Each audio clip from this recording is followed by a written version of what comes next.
Good morning, students. In last lecture, we have discussed about different types of velocities and their relations. Now the next topic is collision number and collision frequency. Before that, we will discuss about collision diameter. This collision diameter is represented by sigma. All you know that in kinetic theory, I have explained you that the molecules of gases are very tiny particles and they keep colliding with each other. Keep colliding because they are in random motion. ठीक है, अब वो एक दूसरे के साथ collide करेंगे तो कोलाइड होने के बाद एक जगह तो नहीं रुकेंगे. कोलाइड करेंगे तो उनके बीच में फोर्स ऑफ रिपल्शन भी होगा. कोलाइड करके आप एक दूसरे के साथ, जैसे आप ही हो किसी के साथ टक्कर हो जाते हैं तो आप एकदम से दूर भी होते हो टक्कर होने के बाद. ऐसा तो नहीं है कि वहीं चिपक के रह गए. जैसे दीवार में ही आपकी टक्कर लग गई या किसी बॉल में आपकी किक लग गई तो आप बॉल भी दूर जाएगी, आपका पैर भी थोड़ा सा, क्योंकि आपका पैर हैवी है तो आपको फील नहीं होता. There is a force of repulsion also. तो कोलिजन डायमीटर क्या है कि जैसे ही दो मॉलिक्यूल्स आपस में कोलाइड करने के लिए एक दूसरे को अप्रोच करेंगे तो जब उनमें रिपल्शन स्टार्ट होगा, जैसे ये इन्होंने कोलाइड किया, एक दूसरे को अप्रोच किया, then they collide with each other and then the repulsion start. वो एक दूसरे से मूव अवे हो गए. देन द क्लोजेस्ट अप्रोच का जो पॉइंट है वहां पे जो उनका डायमीटर है that is called collision diameter. तो कैसे डिफाइन कर सकते हो? The distance between the centre of two molecules in the closest approach. जब वो एक दूसरे को बिल्कुल पास होते हैं, व्हेन रिपल्शन स्टार्ट होता है, तो उस पॉइंट पे जो उनके बीच के सेंटर की जो दूरी है उसको हम क्या बोलते हैं? Collision diameter. And it is represented by sigma. Because molecules are tiny particle तो ये कोलिजन डायमीटर भी क्या होता है? काफी small. And it is represented in angstrom. इसकी यूनिट क्या होगी? Angstrom. It is in the unit of 10 raised to power -10 metre. ठीक है, 10 raised to power -10 मीटर, और you can say angstrom. Clear है?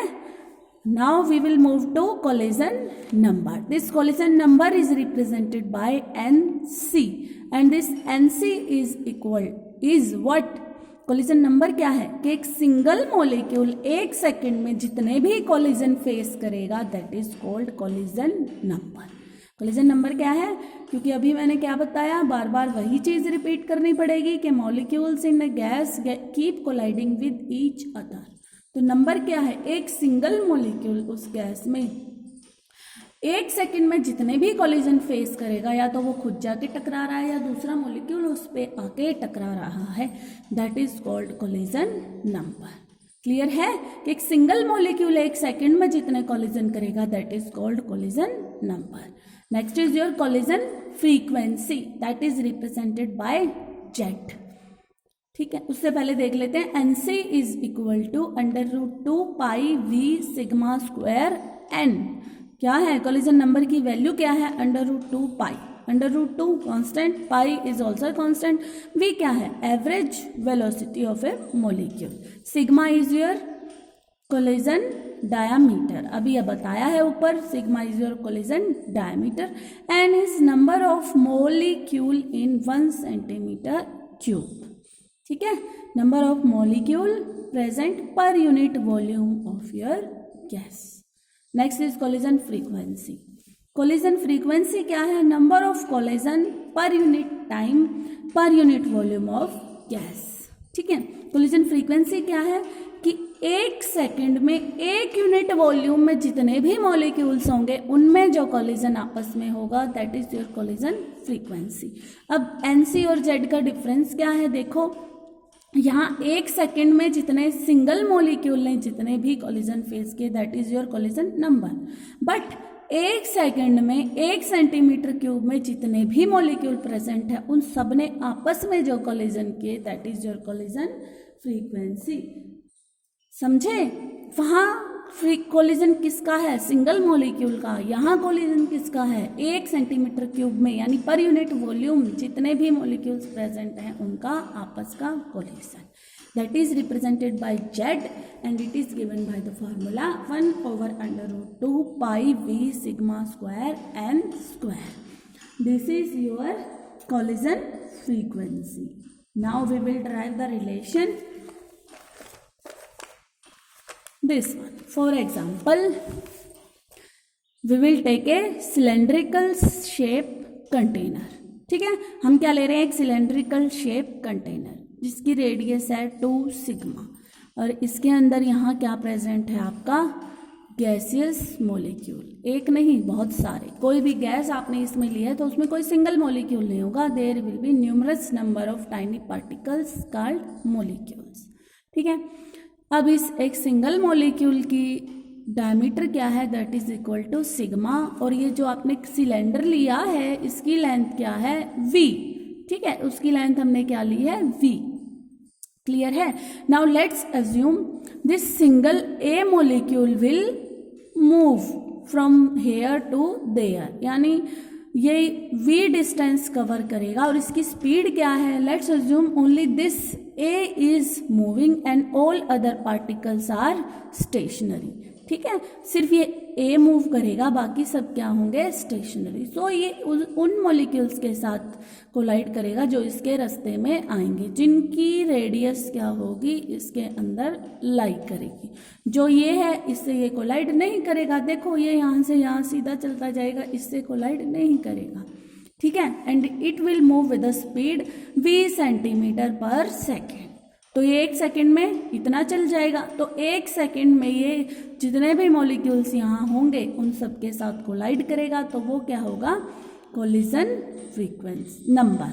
ठीक है, और अगर सारों को हम मूवेबल मानेंगे तो क्या निकाल लेंगे, कोलिजन फ्रीक्वेंसी. क्लियर है.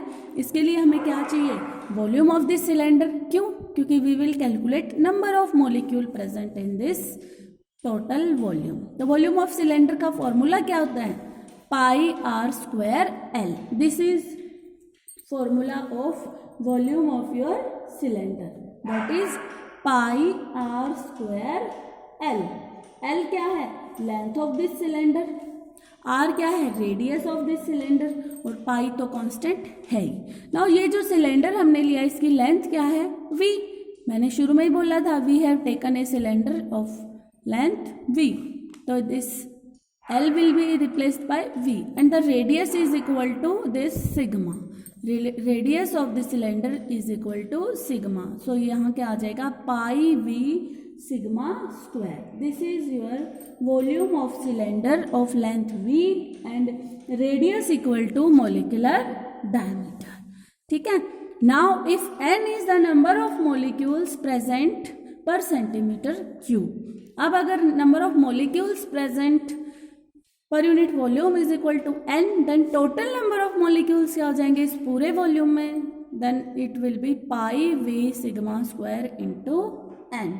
ठीक है, hence the number of collision भी क्या हो गए, 1 सेकेंड में जितने भी collision होंगे that is also equal to pi v sigma square n.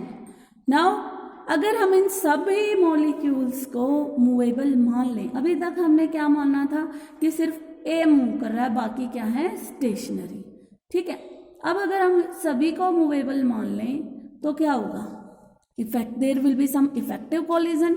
अब ये अगर इससे भी टकराएगा तो इन बाउंस बैक होगा. ठीक है, there are 3 types of collision, head on collision, glancing collision and 90 degree collision. ठीक है, अब हेड ऑन कोलिजन में क्या होता है, 2 मॉलिक्यूल्स एक दूसरे को अप्रोच करेंगे, हेड ऑन मतलब फेस टू फेस, तो वो आपस में कोलाइड करके कहाँ जाएंगे, वापस उसी डायरेक्शन में जहां से वो आए थे. ऐसे आए और ऐसे गए. Then the relative velocity is equal to 0. जहां से आए वापस टकरा गए, वही उसी डायरेक्शन में चले गए. Then the velocity, relative velocity is equal to 0. Next is your glancing collision. Glancing, ठीक है, थोड़ा टिल्टेड, 2 मॉलिक्यूल्स एक दूसरे को अप्रोच किए और वो वापस गए. जब वो कहाँ गए, थोड़े से टिल्ट हो गए, मतलब ऐसे आए और थोड़ा ऐसे चले गए. क्लियर है, थोड़े एंगल पे ऐसे आए ऐसे चले गए. Then this angle is may be 20, 30 और 35 around. then this is called glancing collision, and here the relative velocity is equal to 2v, but the 90 degree collision की जो probability है वो क्या है, maximum. 90 degree collision is most probable collision takes place. 90 degree collision देख सकते हो आप, टकराए और 90 डिग्री एंगल पे वापस मूव कर गए. यहाँ जो रिलेटिव वेलोसिटी है, यहाँ जो relative velocity that is equal to √2v. Most probable collision क्या है आपका, 90 degree collision. So we will take the velocity √2v. सो एनसी इस टर्म में हम क्या करेंगे, we will replace v by √2v in equation number 1, and we will get nc is equal to √2 pi v n sigma square. Pi v को हमने किससे replace कर दिया, √2v से. क्लियर है. तो हमें nc की वैल्यू क्या मिल गई, √2 pi v sigma square n. Clear है बेटा.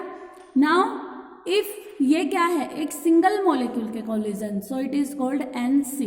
अगर यहाँ पे per unit volume n number of molecules present हैं तो nc क्या हो जाएगा, nc इंटू n. टोटल जो n नंबर ऑफ मॉलिक्यूल्स हैं उनके बीच में कोलिजन क्या हो जाएगा, nc into n, and it will be equal to √2 pi v sigma square n square. It will be equal to √2 pi v sigma square n square. Clear है. अब हमें सबको ये पता है कि कोलाइड होने के लिए कम से कम 2 मॉलिक्यूल्स की ज़रूरत होती है. सिंगल मॉलिक्यूल तो कोलाइड नहीं कर सकता, तो हर एक कोलिजन में कितने मॉलिक्यूल प्रेजेंट हैं, कम से कम 2. ठीक है ना. क्या एक ये चौक मैं हिलाऊं इधर से उधर, क्या ये कोलाइड करेगा, नहीं. पर अगर मैं 2 चौक लेके इधर से उधर मूव करूंगी तो इनके बीच में क्या होगा, collision. So in one collision there are minimum 2 molecules involve. तो कोलिजन फ्रीक्वेंसी क्या हो जाएगी, that will be half of this number, collision number, √2 pi v sigma square n square over 2, √2 pi v sigma square n square over 2. सो z will be equal to 1 over √2 pi v sigma square n square, because √2 over 2 को भी आप क्या लिख सकते हो, √2 into √2. तो √2 से √2 कैंसिल, डिनोमिनेटर में आपको क्या मिल गया, √2, and the z is equal to 1 over √2 pi v sigma square n square. This is your collision frequency. Clear है बेटा. Now next, move to the next point. Here you can see that z is equal to 1 over √2 pi v sigma square n square. v क्या है आपकी average velocity, that can be replaced by √8 RT over pi m. तो आप क्या देख सकते हो, temperature is in your numerator. So Z यानी आपकी collision frequency is directly proportional to √t, and you can also see that Z is directly proportional to n is number of molecules. ठीक है, Z is directly proportional to n. All you know that अगर आप pressure increase करोगे तो number of molecules per unit volume क्या हो जाएगा, increase. क्योंकि प्रेशर आप इंक्रीज कर रहे हो, गैस को क्या कर रहे हो आप, कंप्रेस कर रहे हो, तो मॉलिक्यूल क्या आएंगे, पास मॉलिक्यूल पास आएंगे, तो पर यूनिट वॉल्यूम नंबर क्या हो जाएगा, इंक्रीज.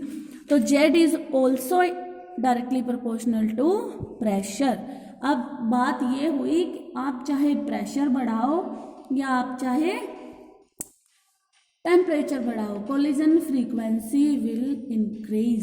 ठीक है, collision frequency will increase with both increase in pressure as well as increase in temperature. Clear है. This is all about collision frequency and collision number. Thank you.